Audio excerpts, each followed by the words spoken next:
Bonjour, avec vous Dounia Mounedjid, aujourd'hui le Maroc. Aujourd'hui, nous vous présentons ce qui va être l'événement de l'année, l'Expo universelle qui va se tenir à Milan, en Italie, et avec une grande participation du Maroc. Nous allons vous fournir tous les détails grâce à la conférence de presse qui se tient actuellement au Sofitel de Casablanca. Il y a un investissement important qui a été fait, qui reflète la position du Maroc culturel, économique, social, mais également sur le plan architectural.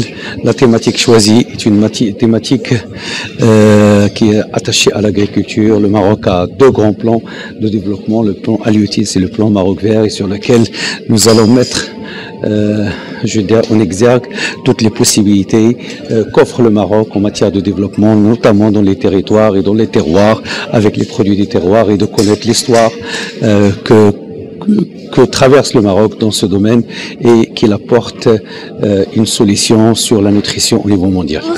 Alors, comment se présente cette exposition? Comment vous organisez-vous?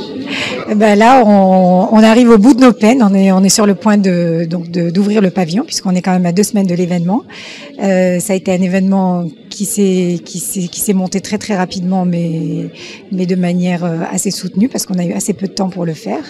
Mais aujourd'hui, on est content et la Casbah est sortie de sous terre. Les murs sont finis. Là, on est en train vraiment de peaufiner la scénographie. Et voilà, ça sera vraiment une invitation au voyage pour les visiteurs qui viendront dans notre pavillon. L'idée, c'est vraiment qu'on fera traverser le visiteur, on lui fera traverser le Maroc à travers la visite du pavillon. Et il viendra traverser 5 régions du pays dans lesquelles il va découvrir les produits du terroir, puisque c'est la thématique de notre pavillon.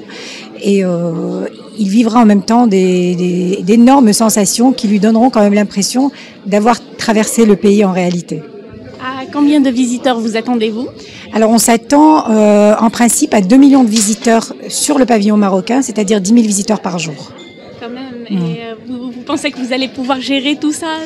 Ah oui, on a en place une équipe d'une 50aine de personnes sur place qui vont gérer le pavillon. Donc ils vont gérer la partie accueil, les visites, la boutique, le restaurant. Donc c'est quand même une grosse opération, et il y a 50 personnes à plein temps pour pouvoir justement gérer tout ce monde. Bonjour. Bonjour.